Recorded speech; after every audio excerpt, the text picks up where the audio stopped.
जय हिंद साथियों, आप लोग कैसे हैं। उम्मीद करता हूं कि आप लोग बहुत ही बढ़िया होंगे। ठीक है, तो आज की इस वीडियो में हम लोग क्लास 12 के भूगोल यानी क्लास 12 के ज्योग्राफी की आज हम लोग 70 ऑब्जेक्टिव को कंप्लीट करने वाले हैं। ठीक है, तो ये आपको मॉडल सेट 4 आने वाला, तो आप लोग शुरू से अंत तक बने रहिएगा। इसमें 70 ऑब्जेक्टिव को याद करवा देंगे। 35 अंक आपको ठोक कर आइएगा, बना कर आइएगा। ओके, तो आपका काम रहेगा कि एक बार अपने भाई बहन के पास इस वीडियो को शेयर कर देना है, वीडियो को लाइक जरूर कर देंगे और चैनल को सब्सक्राइब नहीं किया तो चैनल को जरूर सब्सक्राइब कर देंगे। ओके, चलिए तो हम लोग स्टार्ट करते हैं, ज़्यादा विलंब ना करेंगे, आप लोग सुनते चलिएगा। देखिए, खंड आ में जो है आपको वस्तुनिष्ठ प्रश्न रहेगा, ऑब्जेक्टिव टाइप क्वेश्चन रहेगा। सेक्शन ए में प्रश्न संख्या 1 से लेकर 70 तक के प्रत्येक प्रश्न के साथ 4 विकल्प दिए गए हैं, जिनमें से एक सही है। और आपको 70 प्रश्नों में से किन्हीं 35 प्रश्नों का ही उत्तर देना है। अपने द्वारा चुने गए सही विकल्प को ओमर शीट पर आपको चिन्हित करना है। 35 प्रश्न से ज़्यादा आपको नहीं बनाना है, इस बात को याद रखिएगा ज्योग्राफी में। ओके, और आपको एक क्वेश्चन बनाएंगे, 1 नंबर मिलेगा, सही रहेगा तो 35 अंक सही होता है। 35 क्वेश्चन सही होता है तो 35 अंक मिलने वाला है। तो हम लोग 35 अंक इस वीडियो में कंप्लीट याद कर लेंगे। तो चलिए तो स्टार्ट करते हैं। आप लोग इसका आंसर जो है 4 से 5 सेकंड के अंदर जरूर कमेंट बॉक्स के अंदर जरूर बताइएगा। चलिए तो स्टार्ट करते हैं, ज़्यादा विलंब ना करेंगे। क्वेश्चन नंबर 1 में कह रहा है कि नव निश्चयवाद संकल्पना का प्रतिपादन किसने किया। नव निश्चयवाद संकल्पना का प्रतिपादन किसने किया है। तो राइट आंसर इसका सी हो जाएगा, ग्रिफिथ टेलर ने किया। किसने किया, तो ग्रिफिथ टेलर ने। राइट आंसर सी हो जाएगा। 2 में कह रहा है निम्नलिखित में कौन मानव भूगोल का उपागम नहीं है। मानव भूगोल का उपागम नहीं है, कौन नहीं, तो मात्रात्मक क्रांति। राइट आंसर इसका क्या हो जाएगा, तो डी हो जाएगा। अगले क्वेश्चन नंबर देखिएगा 3rd नंबर में।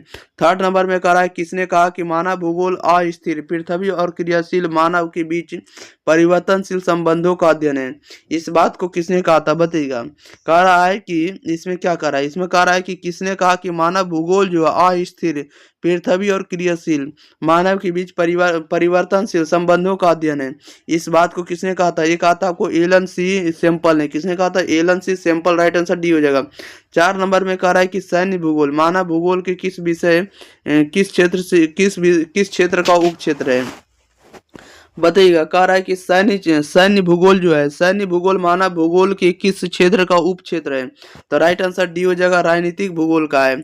अगले क्वेश्चन नंबर देखिएगा 5 नंबर की ओर। चलिए 5 नंबर में देखिए क्या कर रहा है। 5 में कह रहा है निम्नलिखित में कौन सा क्षेत्र संघनन जनसंख्या वाला है। संघनन जनसंख्या वाला कौन है, तो राइट आंसर डी हो जाएगा, दक्षिण पूर्व एशिया। 5 में कह रहा है निम्नलिखित में कौन जन स्थानांतरण का प्रतिकर्ष कारक नहीं है। निम्नलिखित में कौन जन स्थानांतरण का प्रतिकर्ष कारक नहीं है। राइट आंसर आपका ये हो जाएगा, शैक्षणिक सुविधाएं। क्या हो जाएगा, शैक्षणिक सुविधाएं। राइट आंसर ये हो जाएगा। अगले क्वेश्चन लीजिएगा। क्वेश्चन नंबर देखते हैं हम लोग कितने नंबर। क्वेश्चन नंबर आप लोगों के पास 7 नंबर है। कह रहा है कि जनसंख्या वृद्धि दर जनसंख्या है, कह रहा है जनसंख्या वृद्धि दर सर्वाधिक है। जनसंख्या वृद्धि दर सर्वाधिक है अफ्रीका में। देखिए जनसंख्या वृद्धि दर सर्वाधिक है तो आपको कहाँ हो जाएगा, तो एशिया में हो जाएगा। कम हो जाएगा अफ्रीका में हो जाएगा। ओके, राइट आंसर आपका बी हो जाएगा। क्वेश्चन नंबर 8 में कह रहा है कि 8 नंबर में कह रहा है कि 1650 ईस्वी में विश्व की जनसंख्या थी। 1650 ईस्वी में विश्व की जनसंख्या कितनी थी, 55 करोड़ थी। कितनी थी, 55 करोड़। राइट आंसर डी हो जाएगा। अगले क्वेश्चन नंबर देखिएगा 9 नंबर में। 9 नंबर में कह रहा है निम्नलिखित संख्या में कौन निम्नलिखित जनसंख्या में कौन जनसंख्या के कार्यशील आयु वर्ग का प्रतिनिधित्व करता है, बताइएगा। निम्नलिखित संख्या में कौन जनसंख्या के कार्यशील आयु वर्ग का प्रतिनिधित्व करती है, तब 15 से 59। राइट आंसर आपका डी हो जाएगा। 10 में कह रहा है निम्नलिखित देशों में किसका लिंग अनुपात विश्व में सर्वाधिक है, बताइएगा। कह रहा है निम्नलिखित देशों में किसका लिंग अनुपात जो है विश्व में सर्वाधिक है। तो राइट आंसर आपका बी हो जाएगा, लैटविया का है। किसका, लैटविया का। क्वेश्चन नंबर देखिएगा 11 नंबर। कह रहा है निम्नलिखित में कौन मानव विकास सूचकांक का मापक है। निम्नलिखित में कौन मानव विकास सूचकांक का मापक है, तो राइट आंसर डी हो जाएगा, स्वास्थ्य। सभी हो जाएगा, स्वास्थ्य हो जाएगा, शिक्षा हो जाएगा और संसाधनों तक पहुंचे, ये सभी मानव विकास सूचकांक का मापक है, मेजर है। ये सभी हो जाएगा। राइट आंसर डी हो जाएगा, उपरोक्त सभी। 12 में करा निम्नलिखित विद्वानों में किसने मानव विकास सूचकांक प्रतिपादित किया, बताइएगा। निम्नलिखित विद्वानों में किसने मानव विकास सूचकांक को प्रतिपादित किया है, तो राइट आंसर इसका सी हो जाएगा, डॉक्टर महबूब उल हक। क्या जगह, डॉक्टर महबूब उल हक हो जाएगा। ओके, क्वेश्चन नंबर देखिएगा आप लोग 13 नंबर में। 13 नंबर में कह रहा है मानव विकास सूचकांक में विश्व के निम्नलिखित देशों में किसकी कोटि उच्चतम है। बताइएगा मानव विकास सूचकांक में विश्व के निम्नलिखित देशों में किसकी कोटि जो है उच्चतम है। तो राइट आंसर इसका ये हो जाएगा, नॉर्वे देश की है। 14 में कह रहा है कि फूलों की कृषि कहलाती है। फूलों की जो कृषि होती है क्या कहलाती है, तो ये कहलाती है आपको पुष्पोत्पादन कहलाती है। क्या कहती है, पुष्पोत्पादन। राइट आंसर डी हो जाएगा। 15 में कह रहा है कि सहकारी कृषि अधिक सफल रही। सहकारी कृषि जो अधिक सफल रही है तो डेनमार्क में। राइट आंसर आपका बी हो जाएगा। क्वेश्चन नंबर 15 नंबर में कह रहा है निम्नलिखित में कौन है जो रोपण फसल है। रोपण फसल का उदाहरण क्या हो जाएगा, रबड़। राइट आंसर आपका ये हो जाएगा। नंबर 17 में देखिए क्या कह रहा है। 17 नंबर में जैसा कि कह रहा है कि निम्नलिखित में किसे कर्तन दहन कृषि भी कहते हैं। बताइएगा निम्नलिखित में किसे कर्तन दहन कृषि भी कहते हैं। तो कर्तन दहन कृषि किसे कहते हैं, तो आदिम निर्वाह कृषि को। राइट आंसर आपका सी हो जाएगा, आदिम निर्वाह कृषि को भी कहते हैं। 18 में कह रहा निम्नलिखित में कौन द्वितीयक आर्थिक क्रियाकलाप है। बताइएगा निम्नलिखित में कौन द्वितीयक आर्थिक क्रियाकलाप है। तो राइट आंसर इसका डी हो जाएगा, लौह प्रगलन हो जाएगा। क्या हो जाएगा, लौह प्रगलन। 19 नंबर में कह रहा है निम्नलिखित में कौन कृषि आधारित उद्योग है। निम्नलिखित में कौन है जो कृषि आधारित उद्योग है। राइट आंसर डी हो जाएगा, वो जूट उद्योग हो जाएगा। क्या हो जाएगा, जूट उद्योग। क्वेश्चन नंबर 20 में करा निम्नलिखित में कौन है जो वन आधारित उद्योग है। वन आधारित उद्योग क्या होगा, तो कागज उद्योग। राइट आंसर ये हो जाएगा। 21 में करा है कि खनन क्रियाकलाप है, तो खनन क्रियाकलाप जो आपको द्वितीयक है। राइट आंसर बी हो जाएगा। 22 में करा निम्नलिखित में कौन पंचम क्रियाकलाप है। निम्नलिखित में कौन है जो पंचम क्रियाकलाप है। राइट आंसर आपका डी हो जाएगा, बाह्य स्रोतन हो जाएगा। क्या हो जाएगा, बाह्य स्रोतन। क्वेश्चन नंबर 23 में कह रहा है कि रेल मार्ग के जाल का संघनन घनत्व क्या होगा। बताइएगा रेल मार्ग के जाल का संघनन घनत्व क्या होगा। तो राइट आंसर इसका डी हो जाएगा, संयुक्त राज्य अमेरिका में। ओके। क्वेश्चन नंबर 24 में कह रहा है कि बृहद ट्रंक मार्ग संबंधित है। बृहद ट्रंक मार्ग संबंधित है, तो ये संबंधित होगा किससे, तो उत्तरी अटलांटिक समुद्री मार्ग से। राइट आंसर आपका ए हो जाएगा। अगले क्वेश्चन नंबर देखिएगा 25 नंबर में। 25 नंबर में कह रहा है कि निम्नलिखित में कौन आंतरिक समुद्री पतन नहीं है। आंतरिक समुद्री पतन नहीं है, कौन नहीं है। तो राइट आंसर इसका बताइएगा क्या हो जाएगा। तो राइट आंसर आपका सी हो जाएगा, एथेंस हो जाएगा। क्या हो जाएगा, एथेंस हो जाएगा। ओके, याद रखिएगा। नेक्स्ट क्वेश्चन नंबर 26 कह रहा है कि लेनिनग्राद किस प्रकार का पतन है। लेनिनग्राद जो किस प्रकार का पतन है। राइट आंसर सी हो जाएगा, औद्योगिक पतन है। 27 में कह रहा है कि विश्व व्यापार संगठन का मुख्यालय कहाँ है। तो विश्व व्यापार संगठन का मुख्यालय जिनेवा में। राइट आंसर आपका ए हो जाएगा। क्वेश्चन नंबर 28 नंबर में कह रहा है कि चैनल टनल जोड़ता है। चैनल टनल जो है जोड़ता है, किसको जोड़ता है, तो पेरिस को लंदन से जोड़ता है। पेरिस को लंदन से। राइट आंसर आपका ए हो जाएगा। 29 में कह रहा है निम्नलिखित दक्षिण अमेरिकी देशों में कौन ओपेक का सदस्य है। निम्नलिखित दक्षिण अमेरिकी देशों में कौन जो है ओपेक का सदस्य है। तो ओपेक का सदस्य कौन है। राइट आंसर इसका डी हो जाएगा, वेनेजुएला है। कौन है, वेनेजुएला है। क्वेश्चन नंबर देखिएगा आप लोग 30 नंबर की ओर। 30 नंबर में कह रहा है कि लैटिन अमेरिकन इंटीग्रेशन एसोसिएशन का मुख्यालय कहाँ है। लैटिन अमेरिकन इंटीग्रेशन एसोसिएशन का मुख्यालय कहाँ है। राइट आंसर आपका सी हो जाएगा, माउंटविडियो में। कहाँ है, माउंटविडियो। राइट आंसर आपका सी हो जाएगा। 31 नंबर में कह रहा है निम्नलिखित आर्थिक क्रियाओं में कौन ग्रामीण अधिवासों से संबंधित है। निम्नलिखित आर्थिक क्रियाओं में कौन ग्रामीण अधिवासों से संबंधित है। राइट आंसर ये हो जाएगा, प्राथमिक क्षेत्र है। Okay. Next question number 32 number में कह रहा है कि निम्नलिखित में कौन है जो औद्योगिक नगर है। औद्योगिक नगर कौन है। राइट आंसर आपका बी हो जाएगा, पीटर्सबर्ग है। 33 में कह रहा है निम्नलिखित में कौन जो इथोपिया की राजधानी है। इथोपिया की राजधानी कौन है, तो Addis Ababa. Right answer C हो जाएगा। 34 में कह रहा है निम्नलिखित में कौन परिवहन नगर है। परिवहन नगर कौन होगा, तो सिंगापुर। राइट आंसर आपका ए हो जाएगा। 35 नंबर में देखिए कह रहा है निम्नलिखित में कौन नियोजित नगर है। नियोजित नगर कौन है, तो राइट आंसर ये हो जाएगा, कैनबरा है। 36 में कह रहा है किस भाषा परिवार की जनसंख्या सबसे कम है।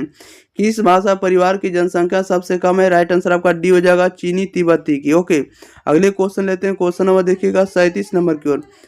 चलिए 37 नंबर में देखिएगा क्या कर रहा है। 37 नंबर में जैसा कि आप लोग देख रहे हैं, कह रहा है कि 2011 की जनगणना के अनुसार भारत का जनसंख्या घनत्व था। 2011 की जनगणना के अनुसार भारत का जनसंख्या घनत्व था। भारत का जनसंख्या घनत्व कितना था, 382 व्यक्ति प्रति वर्ग किलोमीटर। राइट आंसर ये हो जाएगा। 38 में करा 2011 की जनगणना के अनुसार भारत के किस राज्य की जनसंख्या सबसे कम है। तो सबसे कम किसका, तो सिक्किम का। राइट आंसर आपका सी हो जाएगा। क्वेश्चन नंबर देखिएगा आप लोग 39 नंबर में करा 2011 की जनगणना के अनुसार किस राज्य की जनसंख्या का घनत्व सर्वाधिक है। सर्वाधिक किस राज्य की जनसंख्या घनत्व, तो राइट आंसर आपका बी हो जाएगा, बिहार का, अपना बिहार का। 40 में करा है किस राज्य में सर्वाधिक संख्या में अप्रवासी आते हैं, बताइएगा किस राज्य में सर्वाधिक संख्या में अप्रवासी आते हैं, तो राइट आंसर आपका बी हो जाएगा, महाराष्ट्र में सबसे ज्यादा आते हैं अप्रवासी। 41 में करा भारत में पुरुष प्रवास की प्रमुख धारा है। भारत में पुरुष प्रवास की प्रमुख धारा क्या है, तो प्रमुख धारा जो आपको ग्रामीण से नगरीय, राइट आंसर आपका ए हो जाएगा। अगले क्वेश्चन नंबर 42 नंबर की ओर। 42 नंबर में करा है मानव विकास सूचकांक में भारत के निम्नलिखित राज्यों में से किसकी कोटि जो है उच्चतम है, बताइएगा मानव विकास सूचकांक में भारत के निम्नलिखित राज्यों में किसकी कोटि जो है उच्चतम है, तो राइट आंसर डी हो जाएगा, केरल का है। 43 में करा निम्नलिखित केंद्र शासित प्रदेशों में किस की साक्षरता दर उच्चतम है, बताइएगा निम्नलिखित केंद्र शासित प्रदेशों में किस की साक्षरता दर जो है उच्चतम है, तो राइट आंसर इसका डी हो जाएगा, लक्षद्वीप का है। अगले क्वेश्चन नंबर देखिएगा आप लोग 44 नंबर में। 44 में करा निम्नलिखित नगरों में कौन है जो नदी तट पर अवस्थित नहीं है। निम्नलिखित नगरों में कौन है जो नदी तट पर अवस्थित नहीं है, तो नदी तट पर अवस्थित नहीं है, राइट आंसर बताइएगा क्या हो जाएगा, तो डी हो जाएगा, भोपाल हो जाएगा। जो 45 में करा निम्नलिखित में कौन है जो खनन नगर है, तो खनन नगर के उदाहरण कौन होगा, राइट आंसर आपका सी हो जाएगा, सिंगरौली है। कौन है, खनन नगर सिंगरौली है। 45 में करा हरित क्रांति संबंधित है, तो हरित क्रांति जो संबंधित है आपको खाद्यान्न उत्पादन से, राइट आंसर आपका ए हो जाएगा। फसल उत्पादन भी कर सकते हैं। क्वेश्चन नंबर देखिएगा आप लोग 47, निम्नलिखित में कौन है जो रेशेदार फसल नहीं है। रेशेदार फसल कौन नहीं, राइट आंसर आपका सी हो जाएगा, कॉफी। 48 में करा निम्नलिखित राज्यों में कौन चाय उत्पादक नहीं है। निम्नलिखित राज्यों में कौन है जो चाय उत्पादन नहीं करता है, तो 48 का राइट आंसर आपका डी हो जाएगा, राजस्थान नहीं करता है। 49 में करा निम्नलिखित में कौन खाद्यान्न है, बताइएगा निम्नलिखित में कौन है जो खाद्यान्न है, राइट आंसर आपका सी हो जाएगा, कपास। कपास जो आपको खाद्यान्न है, खाने वाला वस्तु है। ओके, अगले क्वेश्चन नंबर 50 में देखिएगा, करा है कि निम्नलिखित राज्यों में कौन है जो कपास उत्पादक नहीं है। कपास उत्पादक राज्य कौन नहीं है, तो Himachal Pradesh, right answer D हो जाएगा। 51 में करा है निम्नलिखित में कौन भारत का सबसे लंबा राष्ट्रीय राजमार्ग है। लंबा राष्ट्रीय राजमार्ग कौन है, तो राइट आंसर बी हो जाएगा, NH 44 है। क्या है, NH 44 नेशनल हाईवे 44 है। 52 में करा है जल है, तो जल क्या, तो जल जो होगा, जल आप लोगों को पता होना चाहिए कि जल जो होगा आपको नवीकरणीय संसाधन होगा। क्या होगा, नवीकरणीय, इसमें से कोई नहीं दिया, राइट आंसर डी होगा, इनमें से कोई नहीं। क्वेश्चन नंबर देखिए 53 में करा है केंद्र सरकार का हरियाली प्रोजेक्ट संबंधित है। केंद्र सरकार का हरियाली प्रोजेक्ट जो है संबंधित है, ये संबंधित होगा वायु प्रदूषण से भी और जल प्रदूषण से, दोनों से, right answer D, right answer C हो जाएगा, ए और बी दोनों से। 54 में करा निम्नलिखित में कौन ऊर्जा का नवीकरणीय स्रोत है। निम्नलिखित में कौन है जो ऊर्जा का नवीकरणीय स्रोत है, तो तापीय ऊर्जा, राइट आंसर ए हो जाएगा। क्वेश्चन नंबर 55 में करा हीराकुंड परियोजना अवस्थित है। हीराकुंड परियोजना जो अवस्थित है तो उड़ीसा में, राइट आंसर आपका ए हो जाएगा। क्वेश्चन नंबर देखिएगा 56 नंबर में करा है कि निम्नलिखित राज्यों में किस में है, काकरापारा नाभिकीय ऊर्जा केंद्र अवस्थित है, बताइएगा निम्नलिखित में किस में काकरापारा नाभिकीय ऊर्जा केंद्र स्थापित है, तो राइट आंसर इसका सी हो जाएगा, गुजरात में है। 57 में करा है कि खेतड़ी तांबा क्षेत्र किस राज्य में स्थित है। खेतड़ी तांबा क्षेत्र जो है किस राज्य में स्थित है, राइट आंसर बताइएगा क्या हो जाएगा। खेतड़ी तांबा जो अवस्थित है किस राज्य से संबंधित है, इसका सही बताइएगा क्या हो जाएगा, 57 का सही जवाब। चलिए आप लोग किसका नंबर 56 नंबर का सी, 57 नंबर का देखिएगा, खेतड़ी तांबा क्षेत्र जो है किस राज्य में, तो राजस्थान में, राइट आंसर डी हो जाएगा। अगले क्वेश्चन लेते हैं। क्वेश्चन नंबर देखिएगा आप लोग कितना नंबर, 58 नंबर को। चलिए 58 नंबर भी आप लोगों के बीच है। 58 नंबर में देखिए कितना आसान क्वेश्चन पूछा गया। आसान क्वेश्चन है, बोला गया कि बोकारो जो है, बोकारो इस्पात केंद्र है, तो बोकारो इस्पात केंद्र है तो सार्वजनिक क्षेत्र है, राइट आंसर आपका सी हो जाएगा। 59 में करा है निम्नलिखित कोयला खादानों में कौन झारखंड में नहीं है। निम्नलिखित कोयला खादानों में कौन है जो झारखंड में नहीं है, तो झारखंड में नहीं है तो सिंगरौली, राइट आंसर आपका डी हो जाएगा। 60 में करा है कि निम्नलिखित राज्यों में किस में प्रमुख तेल क्षेत्र स्थित है, बताइएगा निम्नलिखित राज्यों में किस राज्य में जो तेल का प्रमुख क्षेत्र है, तो तेल का प्रमुख क्षेत्र आपको असम की डिगबोई में, राइट आंसर सी हो जाएगा। क्वेश्चन नंबर 61 में करा है कि नई औद्योगिक नीति की घोषणा कब की गई। नई औद्योगिक नीति की घोषणा कब की गई? 1991 में। राइट आंसर बी हो जाएगा। Question number 62। 62 नंबर में करा निम्नलिखित में कौन औद्योगिक अवस्थापना का प्रमुख कारक है? निम्नलिखित में कौन औद्योगिक अवस्थापना का प्रमुख कारक है?